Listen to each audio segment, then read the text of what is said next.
Começo, a escuridão. Depois, uma explosão deu origem a sistemas em constante expansão de tempo, espaço e matéria. A cada dia, novas descobertas desvendam os enigmáticos e admiráveis segredos de um lugar que chamamos o Universo.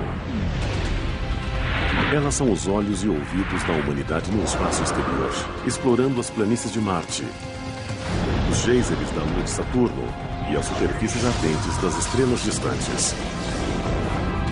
Elas são as sondas espaciais, exploradores robóticos que são os avatares interestelares da humanidade. Elas podem ir a lugares e ver coisas que nunca poderíamos contatar da Terra. As sondas espaciais percorrem o sistema solar, enviando dados que mudam tudo o que pensávamos conhecer. Se nós pudéssemos encontrar vida nativa em outros locais em nossa galáxia, seria uma das maiores descobertas na história. As sondas colidem com cometas gelados, fotografam o limite do universo e procuram planetas em outros sistemas solares. Estamos na era de ouro da busca e descoberta de planetas como a Terra. Uma nova geração de exploradores robóticos está redefinindo a galáxia e revelando mistérios.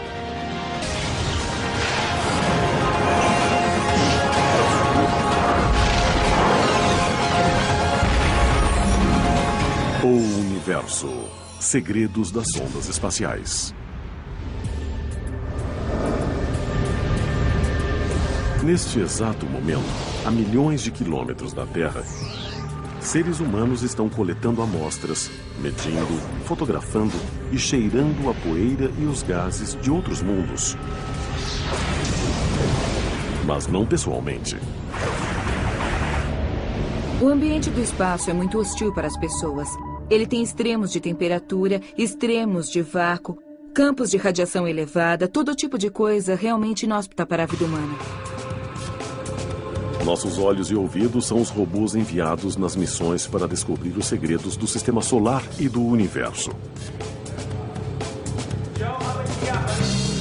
Eles são as sondas espaciais construídas para resistir a atmosferas hostis e mundos perigosos demais para a humanidade. Nossas missões espaciais podem resistir a esses ambientes difíceis e podem ir a lugares e fazer coisas que nem poderíamos sonhar. Algumas sondas, como o telescópio espacial Hubble, flutuam calmamente na órbita da Terra, enquanto outras, como a Impacto Profundo, de 2005, realizam missões suicidas e colidem com cometas. Outras sondas são enviadas para descobrir os segredos de planetas como Marte, Júpiter, Saturno e suas luas, captando imagens e analisando-as em órbita e pousando na superfície para explorar ou coletar amostras. Nossas sondas são usadas para responder perguntas fundamentais sobre a composição planetária, composição atmosférica, processos atmosféricos e geológicos, no que os planetas são iguais e diferentes da Terra, e uma grande pergunta: existe vida? A busca por vida em outros mundos foi iniciada há mais de 2000 anos atrás, quando os astrônomos gregos começaram a olhar para os planetas. No século XXI, a humanidade está preparada para descobri-la. Enviar sondas no sistema solar e além dele é parte de uma longa missão contínua que temos para entender não só a nós mesmos na Terra, mas o resto do sistema solar. E, de alguma forma, essa busca nos ajuda a aprender mais sobre nós mesmos, em termos de onde podemos ter vindo e se existem outros exemplos do ambiente que vemos na Terra.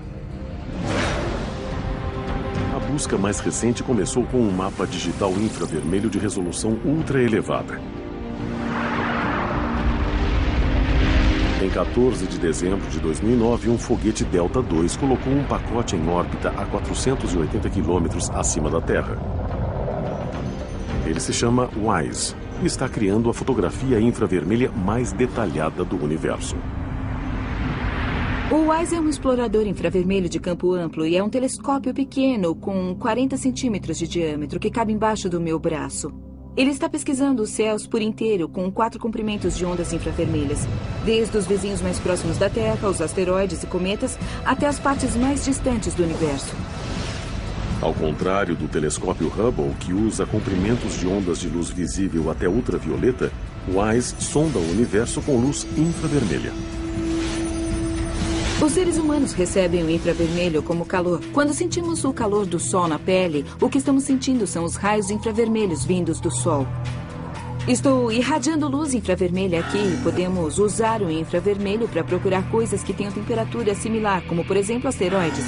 Também podemos usar o infravermelho para procurar as galáxias mais distantes do universo.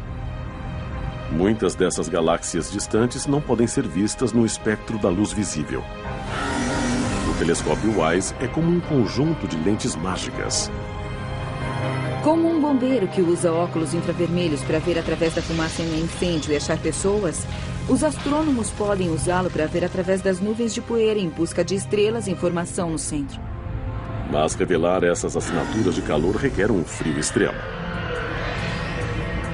O telescópio de 4 milhões de pixels do WISE só fotografa em infravermelho se o telescópio estiver mais frio do que os objetos que procura. Precisamos ter certeza que não seremos cegados pelo calor do telescópio. No WISE usamos um tanque de hidrogênio sólido congelado perto do zero absoluto. E isso mantém muito frio o telescópio e os instrumentos. Como em uma geladeira cheia de gelo, o hidrogênio congelado do WISE acabará derretendo. E quando ficarmos sem o hidrogênio sólido, o telescópio e os instrumentos aquecerão até um ponto em que não poderemos mais ver. O hidrogênio congelado a menos 260 graus Celsius vai durar cerca de 10 meses. Nesse momento, cerca de 1.500.000 fotografias criarão uma imagem gigantesca dos céus. Um atlas cósmico que revelará novos mundos a serem explorados por futuras sondas espaciais e talvez mundos com formas de vida alienígenas. Mas para encontrar vida alienígena a muitos anos-luz da Terra, precisamos de um sinal que nos guie. Esse sinal cobre 71% de nosso planeta. Água. Um dos principais motivos de querermos encontrar água líquida é que realmente queremos saber se existe vida em outra parte do sistema solar. Como sabemos, a vida na Terra precisa de água para sobreviver. Precisa de água para se formar. Esperamos encontrar vida em outros locais. E um sinal de vida pode ser primeiro encontrar um lugar onde exista água em estado líquido.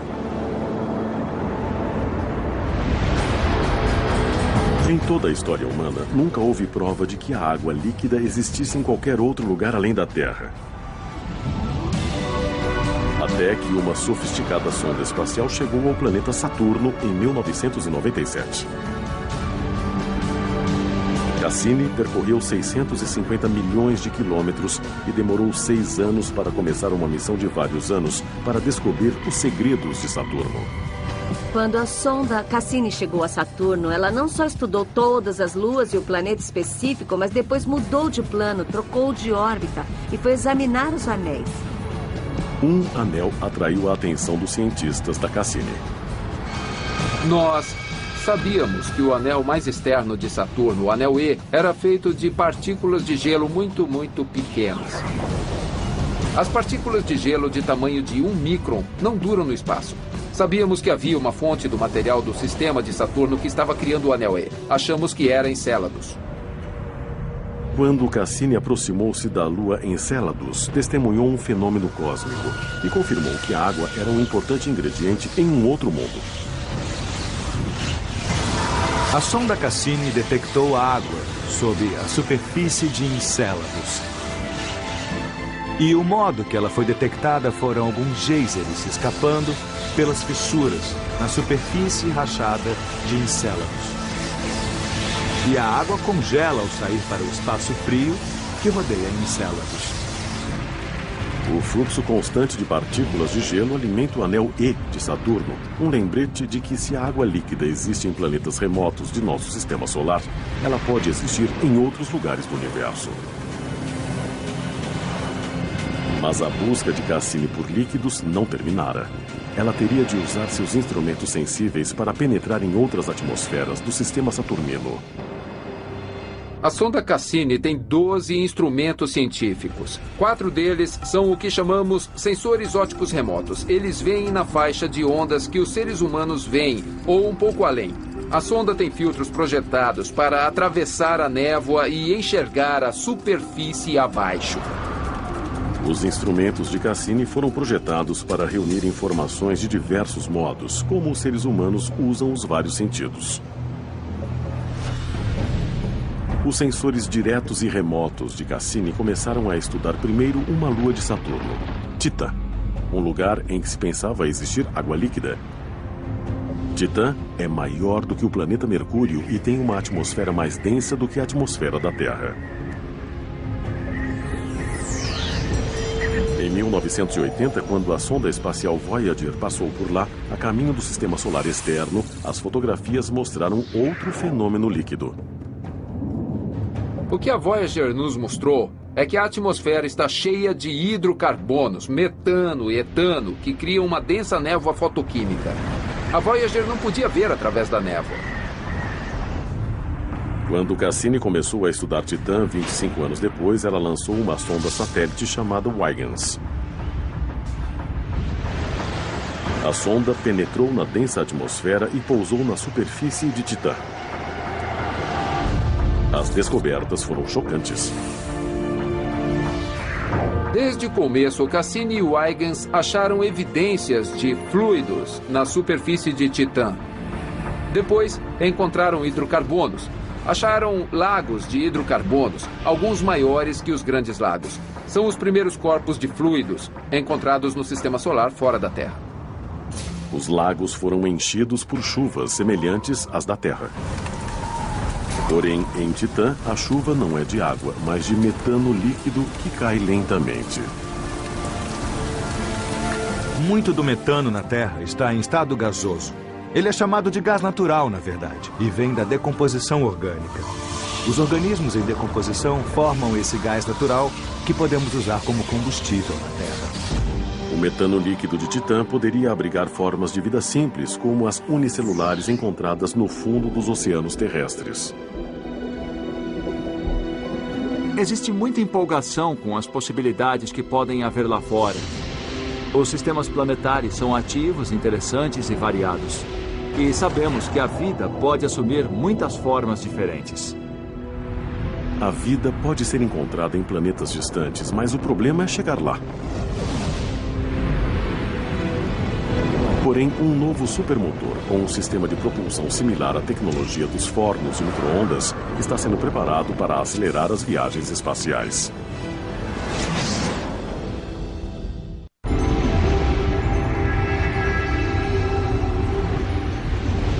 As sondas espaciais podem ir onde nenhum ser humano jamais foi. Mas durante décadas, os cientistas enfrentaram uma dura realidade. As sondas espaciais podem fracassar. Cada uma que teve sucesso foi construída sobre 50 anos de missões fracassadas. A história começa em 1960, com as primeiras tentativas da NASA para alcançar os vizinhos mais próximos da Terra. As primeiras sondas Ranger foram projetadas para tirar fotos da Lua antes de colidir com ela. E as primeiras 6 Rangers erraram o alvo completamente. Mas aprendemos depressa. E alguns meses depois das sondas Ranger, enviamos uma sonda que conseguiu passar perto de Vênus. Em 1962, a sonda americana Mariner 2 foi a primeira nave a passar por Vênus. E relatar que nosso vizinho não é parecido com a Terra. Costumávamos pensar que Vênus poderia ser uma irmã gêmea da Terra, com selvas úmidas e quentes. Bom, a sonda espacial nos disse: sinto muito, Vênus não é assim. A sonda da NASA revelou que Vênus é quente demais e as pressões são altas demais para suportar vida. Em 1970, a primeira sonda a pousar em Vênus não foi americana, e sim soviética. A sonda Venera tinha uma concha interna, um centro de titânio que era forte e podia suportar, pelo menos por algum tempo, as enormes pressões e o intenso calor da superfície de Vênus. As enormes pressões e o intenso calor da superfície de Vênus.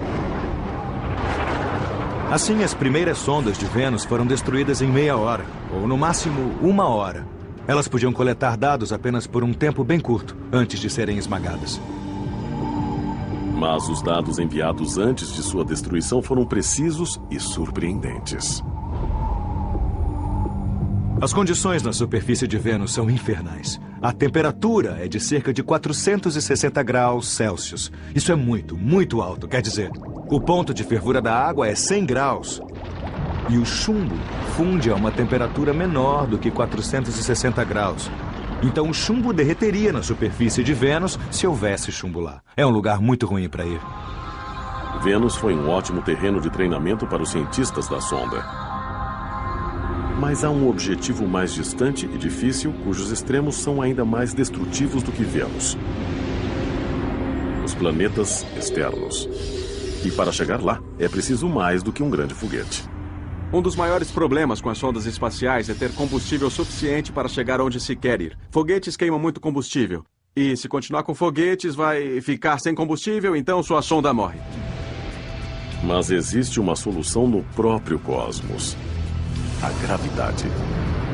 No início dos anos 60, descobrimos que podemos usar a gravidade dos planetas para ajudar uma nave a acelerar para ir mais longe no sistema solar. Isso abriu o sistema solar externo à exploração.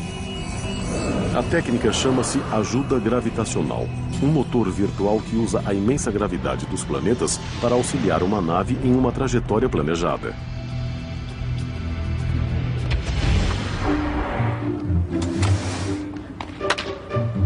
Bater em uma bola de beisebol é parecido com a ajuda gravitacional.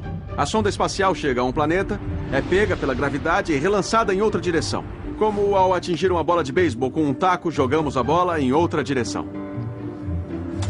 Quando o bastão colide com a bola,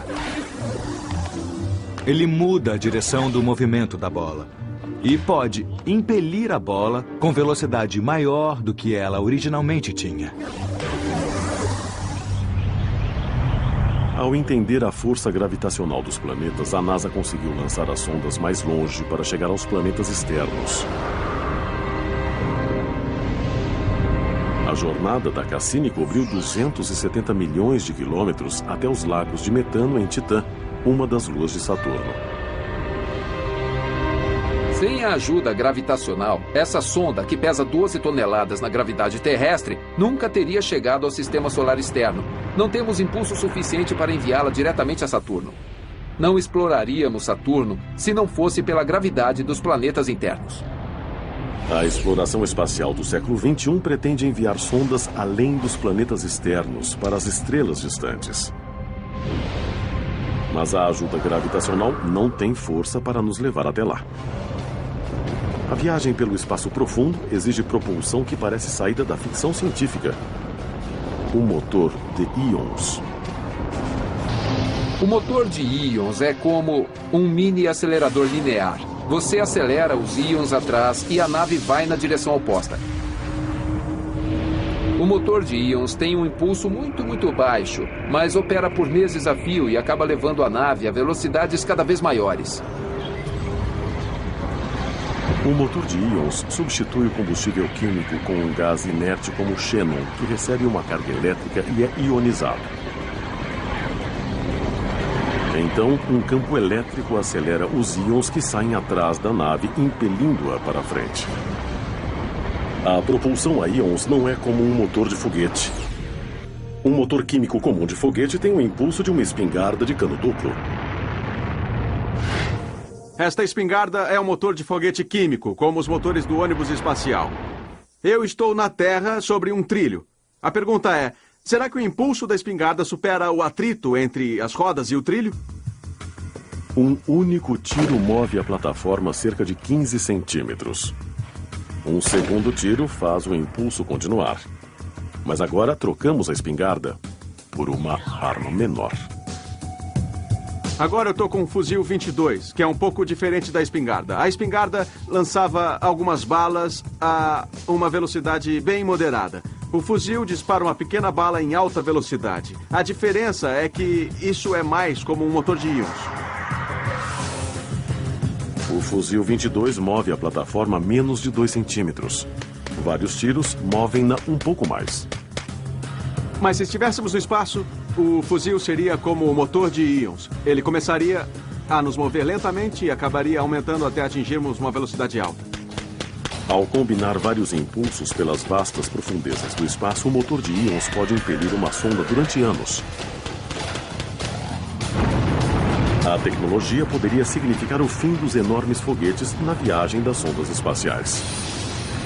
Os combustíveis químicos são um problema porque são muito ineficientes. Eles pesam muito, têm muita massa e é preciso transportar tudo isso para lá. Isso significa que os foguetes que lançam a nave têm de ser muito mais potentes e custar muito mais caro. Os leves motores de íons já passaram no teste do espaço exterior. Eles impulsionaram a sonda Deep Space One nos anos 1990 e recentemente impeliram a sonda Hayabusa do Departamento de Exploração Aeroespacial do Japão e a ajudaram a pousar num asteroide.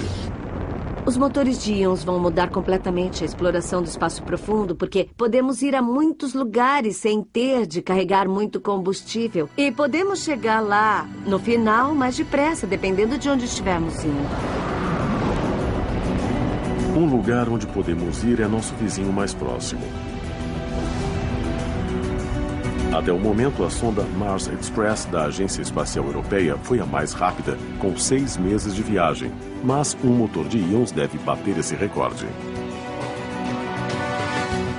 Um motor de íons pode diminuir o tempo de viagem até Marte para umas poucas semanas. 5 semanas até Marte é apenas o princípio. O próximo passo em motores de íons irá aumentar a velocidade até 100 vezes mais. Ele se chama VASMIR, sigla de Foguete de Impulso Específico Variável de Ímã e Plasma. O motor de íons de VASMIR tem um gerador de radiofrequência e um segundo estágio. Um dos pontos principais é que ele funciona como um forno de micro-ondas. Do mesmo modo que a energia eletromagnética do raio de micro-ondas aquece a comida, o plasma é superaquecido e recebe mais energia. Ele cria um campo magnético muito forte que capta o plasma superaquecido e o lança para trás em uma velocidade muito alta. Os íons podem ser superaquecidos até 555 mil graus Celsius. Isso é o bastante para enviar a sonda muito além de nosso sistema solar. Conforme a tecnologia de foguetes avança, os portais do espaço profundo se abrem para a exploração. Só precisamos de um destino. Neste momento, uma sonda espacial está vasculhando os céus em busca de uma nova Terra e de uma nova forma de vida.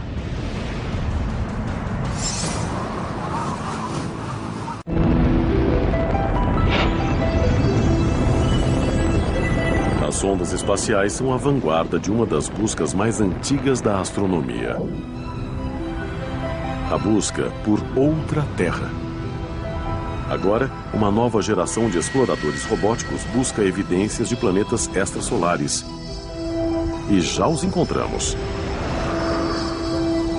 Um planeta extrasolar é simplesmente um planeta que orbita uma outra estrela. Temos 8 grandes planetas orbitando o nosso Sol e o Sol é uma estrela típica. Então, uma pergunta que fazemos há séculos é se existem planetas orbitando as estrelas que vemos de noite. Desde a época de Galileu, os cientistas acreditam que deve haver outros planetas entre os bilhões de estrelas nos céus. Mas a busca pelos planetas extrasolares ou exoplanetas só teve êxito 400 anos depois de Galileu. Em 1995, na constelação de Pégasus, a 50 anos-luz da Terra, os cientistas descobriram o primeiro planeta extrasolar, 51 Pégase B. Ele só foi encontrado por sinais indiretos. Só conseguimos encontrar esse planeta extrasolar usando uma técnica chamada oscilação estelar. Se tiver um grande planeta como Júpiter, ele fará com que o movimento da estrela oscile. Mas não se pode ver diretamente que ele está ali. Também chamada de efeito Doppler, a oscilação é observada por um telescópio. Se a luz da estrela muda regularmente para comprimentos de onda vermelhos ou azuis e depois volta, então um planeta em órbita pode estar provocando a oscilação da luz. Na última década, os astrônomos tiveram uma sorte extrema. e acharam centenas de planetas orbitando estrelas. Mas os planetas que achamos são grandes como Júpiter, Saturno e Netuno. Não conseguimos achar planetas similares à Terra, se existirem. Existem centenas de planetas extrasolares confirmados. Mas algum deles é igual o bastante para ser explorado pela humanidade? O que Annabelle C. de Erie, Pensilvânia, queria saber quando escreveu A Pergunta ao Universo foi: quanto tempo demoraria para uma sonda espacial chegar ao exoplaneta mais próximo com a melhor propulsão disponível hoje? Annabelle, essa é uma pergunta bem interessante. E, na verdade, ainda não há uma resposta. Com a tecnologia atual, uma sonda espacial poderia chegar a outra estrela em cerca de 100 mil anos. O exoplaneta mais próximo está a 10 anos-luz e meio de distância. Mas pode haver algum mais perto. Ou podemos melhorar a tecnologia de propulsão espacial no futuro próximo. Então, talvez possamos baixar isso para uns 10 mil anos em um futuro relativamente próximo. Mas algo entre 50 mil e 200 mil anos é uma boa resposta por enquanto. Pergunte ao universo. Encontrar planetas como a Terra significa olhar mais profundamente no cosmos, para as estrelas mais distantes e menos luminosas. Um método revolucionário de observá-las pode logo encontrar uma nova Terra. Chama-se técnica de trânsito e traz resultados incríveis quando um planeta em órbita cruza entre a estrela e nosso ponto de observação na Terra. Então, vamos imaginar que este refletor seja o disco de uma estrela e que um inseto voando em frente do refletor seja o planeta. Conforme o inseto passa na frente e rodeia o refletor, ele bloqueia um pouco da luz do refletor, como acontece quando um planeta cruza na frente de uma estrela, como o Sol. A diminuição da luz pode ser de menos de 0,1% da luz da estrela. Mal dá para notar, mas é mais do que suficiente para uma sonda espacial que esteja vasculhando o cosmos. Gostaríamos de saber se há outro planeta como a Terra em algum lugar, e a missão do Kepler tem boa chance de descobrir se existe. A sonda espacial Kepler é o olho potente usado pelos cientistas para achar planetas como a Terra, que são uma agulha no palheiro. O telescópio da sonda usa uma câmera de 95 megapixels para procurar planetas em trânsito. A missão Kepler está usando a técnica de trânsito para procurar novos planetas extrasolares. Com a técnica de trânsito, Kepler está observando milhares de estrelas e esperando que a luz diminua um pouco quando o planeta passar diante da estrela. A Via Láctea é composta por bilhões de estrelas e potencialmente bilhões de planetas como a Terra. A chance de encontrar uma Terra orbitando uma estrela específica é muito baixa. E assim, Kepler observa milhares de estrelas ao mesmo tempo. Aqui eu tenho um DVD para representar um sistema planetário com uma estrela no centro e um planeta orbitando na borda externa. E é claro, na maior parte do tempo, o sistema planetário está inclinado para a nossa linha de visão. Assim, enquanto o planeta orbita, ele nunca cruza diante da estrela, bloqueando a luz. Mas se tivermos sorte e o plano orbital do planeta for visto na horizontal, então o planeta cruza na frente da estrela, bloqueando parte da luz e diminuindo a estrela. Assim, temos de observar dezenas ou mesmo centenas de milhares de estrelas para ter a sorte de achar alguns planetas que cruzem na frente da estrela. Enquanto o mundo espera, Kepler observa as estrelas distantes de um momento para o outro. Mas se encontrar uma nova Terra, o que poderemos descobrir sobre ela? Como ela será? Poderia existir vida? Quando Kepler encontrar planetas como a Terra, e eu tenho certeza de que isso acontecerá, o próximo passo será tentar analisar a luz desse planeta. Qual é a composição química dessa Terra? Ela tem uma atmosfera de oxigênio ou só de dióxido de carbono ou metano? O planeta tem continentes e oceanos? Tem água na superfície? Atualmente, não temos tecnologia para analisar a atmosfera de um planeta. Uma atmosfera de oxigênio ou só de dióxido de carbono ou metano? O planeta tem continentes e oceanos? Tem água na superfície? Atualmente, não temos tecnologia para analisar a atmosfera de um planeta distante. Mas isso logo mudará. Em 2015, o telescópio espacial James Webb terá 4 vezes mais capacidade de imagens do que o Hubble. Isso permitirá que os cientistas observem moléculas na atmosfera de um planeta similar à Terra, que esteja a milhares de anos-luz da Terra. Estamos na era de ouro da busca e descoberta de planetas como a Terra. Este é o momento em que os seres humanos vão encontrar as primeiras terras, entendê-las, entender o quanto elas são comuns, mas queremos ir além. Os telescópios espaciais e as sondas interestelares podem fazer mais do que encontrar novos planetas e descobrir os seus habitantes. Se pudéssemos encontrar vida nativa em outros locais em nossa galáxia, que seja independente da vida na Terra, essa seria uma das maiores descobertas na história humana. A vida em outros mundos pode estar a milhares de anos-luz. Mas pistas cruciais passam constantemente pela Terra. Elas são os cometas e os cientistas estão captando suas trilhas de poeira e lançando sondas suicidas para extrair seus segredos gelados.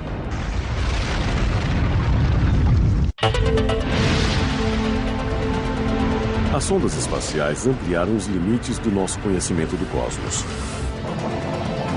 Enquanto a humanidade inicia uma idade de ouro da exploração interestelar, algumas sondas revelam segredos muito mais perto da Terra. Nosso sistema solar está cheio de partículas que se movem depressa, incluindo as gigantescas bolas de gelo e poeira chamadas cometas. Cometas são como cápsulas do tempo. Eles são restos gelados que sobraram quando nosso sistema solar se formou há 4,5 bilhões de anos. Tivemos muito sucesso ao estudar cometas com naves. A missão Impacto Profundo, na verdade, colidiu com um cometa e registrou o evento em vídeo. 3 de julho de 2005. A sonda espacial Impacto Profundo, da NASA, aproxima-se do cometa Tempel 1. Enquanto o cometa se move a 37 mil quilômetros por hora, a sonda lança um satélite de impacto diretamente no caminho do cometa de 6 quilômetros de diâmetro. O que realmente aconteceu foi que a colisão com o cometa fez uma nuvem de poeira sair dele, porque a questão era que queríamos ver o cometa por dentro e saber do que o cometa era feito. O impacto liberou cerca de 5 milhões de quilos de gelo e 27 milhões de quilos de poeira do Tempel 1. Foi a primeira vez que os cientistas puderam registrar e estudar material de cometa de perto e revelar como um cometa realmente é. As sondas espaciais nos disseram que um cometa é mais como uma melancia congelada do que como uma bola de neve suja. Ele se mostra uma camada de gelo dura e compactada, com poeira misturada. Então a bola de neve suja está dentro, ela tem um tipo de casca e depois a melancia está no interior. Conforme sua órbita se aproxima do Sol, ele aquece e a água no interior se transforma em vapor. É por isso que vemos a cauda de poeira e os geysers saindo do cometa. A sonda Impacto Profundo enviou imagens incríveis, mas não pegou o cometa pela cauda. Essa tarefa ficou para uma sonda chamada Stardust. Em 2004, a Stardust passou a 240 quilômetros do cometa Wild 2. A sonda Stardust literalmente voou pela cauda do cometa para coletar material que estava sendo liberado pela superfície do cometa. Para captar as partículas, Stardust utiliza um coletor do tamanho e formato de uma raquete de tênis, com o interior preenchido por um gel esponjoso. Conforme o cometa passa, as partículas penetram no gel com uma velocidade 6 vezes maior do que uma bala de fuzil. Estamos literalmente pegando o material de que os cometas são feitos e certamente o material de que os planetas, os asteroides e as luas em nosso sistema solar também são feitos. Estamos nos aproximando do material original, do material a partir do qual o nosso sistema solar foi constituído.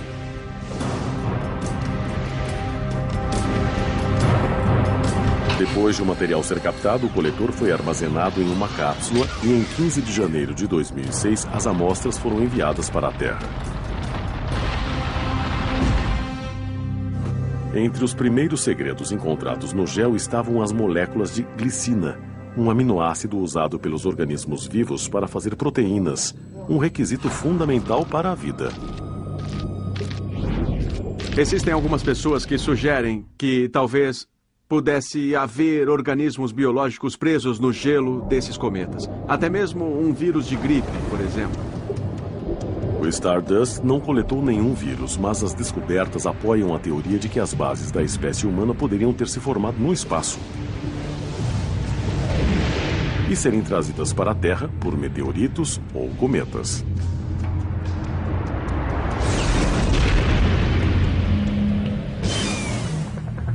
Um segredo ainda mais estranho foi encontrado no gel. Partículas que nem as sondas espaciais de longo alcance conseguiram coletar. Material de outros sóis. Acredito que encontraram algumas partículas de poeira que parecem ter vindo de fora do nosso sistema solar, de outras estrelas. Como elas têm ventos solares, as partículas de poeira voam para longe dessas estrelas e algumas delas acabaram chegando ao nosso sistema solar e foram coletadas pela sonda Stardust. Nós captamos pela primeira vez, literalmente, poeira de outras estrelas. Isso é incrível, surpreendente. A análise da coleta do cometa Wild 2 continua até hoje. E pode trazer mais informações sobre as origens do nosso cantinho no universo. Se quiser entender como nosso Sol e os planetas se formaram, você precisa entender o material com que foram formados. Mas uma compreensão melhor do universo pode vir não das partículas dos sóis distantes, mas da estrela mais perto de nós. Uma sonda revolucionária está aguardando a data de lançamento para voar direto para a região mais quente que o homem jamais tentou explorar.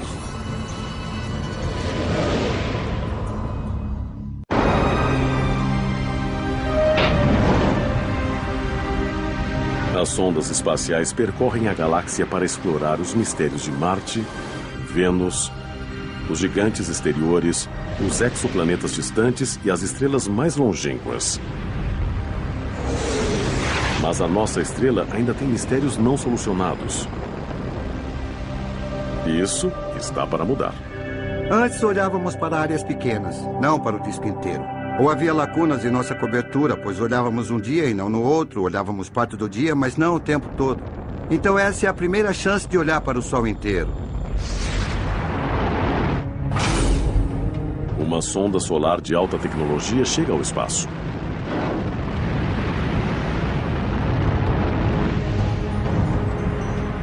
Sua missão: observar o Sol 24 horas por dia em cor e alta definição.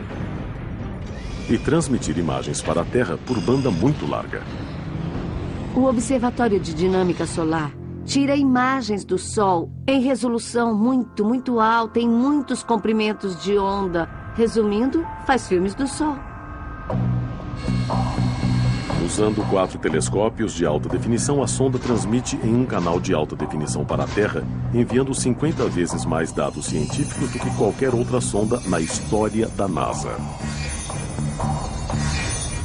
É empolgante olhar para algumas das primeiras imagens. O que vemos é que coisas muito pequenas em um lugar têm um grande efeito em outro local. Podemos ver algo perto do centro do disco, o centro do Sol, e perceber a conexão com o que estava acontecendo a 150 ou 300 mil quilômetros dali. A ótica avançada observa o Sol em 10 comprimentos de onda diferentes, inclusive o ultravioleta extremo. Esse comprimento de onda é tão mortal que, sem a atmosfera superior da Terra para filtrá-lo, um dia na praia seria fatal. Nosso objetivo é olhar dentro do Sol para ver o que acontece abaixo da superfície. Quais são as correntes, qual é o movimento e como tudo se conecta no quadro geral. A sonda vai ativar um sensor, o visualizador magnético heliosísmico, que pode ver através da ardente superfície solar. O visualizador magnético heliosísmico usa ondas de som para ver no interior como fazem os sismógrafos para terremotos. Podemos usar ondas de som dentro do Sol para ver o que acontece por dentro. Olhamos para as vibrações que refletem na superfície e tentamos entender o que acontece no Sol. É o centro, o dínamo solar, que os cientistas mais desejam entender. É dali que surgem as violentas e imprevisíveis erupções de material de alta energia que podem ameaçar a Terra. Esse material é carregado e costuma tomar a forma do que se chama uma ejeção de massa da coroa. É uma grande quantidade de material sob a forma de partículas carregadas. Essas partículas carregadas chegam à Terra e interagem com o nosso campo magnético.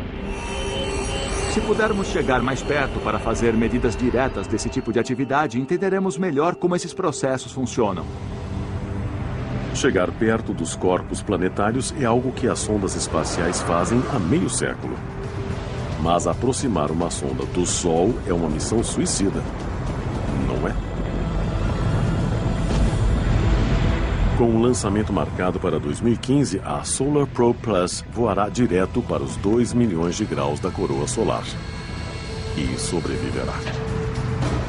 A Solar Probe Plus vai chegar muito perto do Sol, a 8 ou 9 raios solares de distância do Sol. Para comparação, a Terra está a 200 raios solares do centro do Sol. Então a Solar Probe Plus vai ficar imersa completamente na coroa. A coroa é uma parte misteriosa do nosso Sol. Embora distante do núcleo do Sol, ela é mais quente do que a superfície do Sol. Mas se um homem pudesse chegar ali, teria uma surpresa gelada. A coroa solar é muito quente, com temperatura de milhões de graus. Isso significa que as partículas se movem muito, muito depressa. Então você pode pensar que se entrasse na coroa, iria se queimar. Mas existem tão poucas partículas que a quantidade total de energia transferida para um corpo é menor que a quantidade de energia irradiada. Então, de fato, você iria congelar se ficasse imerso na coroa solar, desde que tivesse um bom escudo térmico protegendo do disco do Sol. A Solar Probe Plus será equipada com um leve escudo térmico de espuma de carbono, que lhe permitirá aguentar o imenso calor, o efeito congelante e até operar perto da temperatura ambiente. Ao completar sua missão, a Solar Probe Plus revelará a estrutura dos campos magnéticos do Sol e estudará o fluxo de energia que aquece a coroa solar e torna possível a vida na Terra. É importante lembrar que o Sol é a estrela mais próxima. E é realmente importante estudar o Sol como parte de todo o projeto de estudo das estrelas no universo. As sondas espaciais nos trarão um conhecimento muito além do Sol, a respeito das partes distantes da galáxia, onde bilhões de outros sóis brilham e possivelmente alguns planetas azuis aguardam os futuros exploradores humanos. Para descobrir alguns dos maiores segredos do universo, precisamos de sondas, porque elas podem ir a locais e ver coisas que nunca poderemos daqui da Terra. Existe uma razão profunda para enviar sondas ao espaço.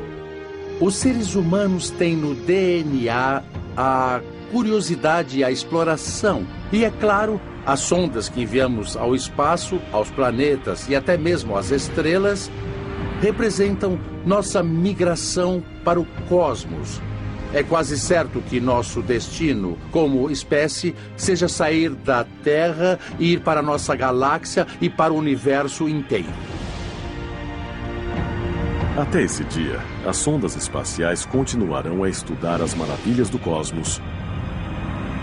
E o universo continuará a revelar seus segredos para esses avatares robóticos da jornada humana pelas estrelas.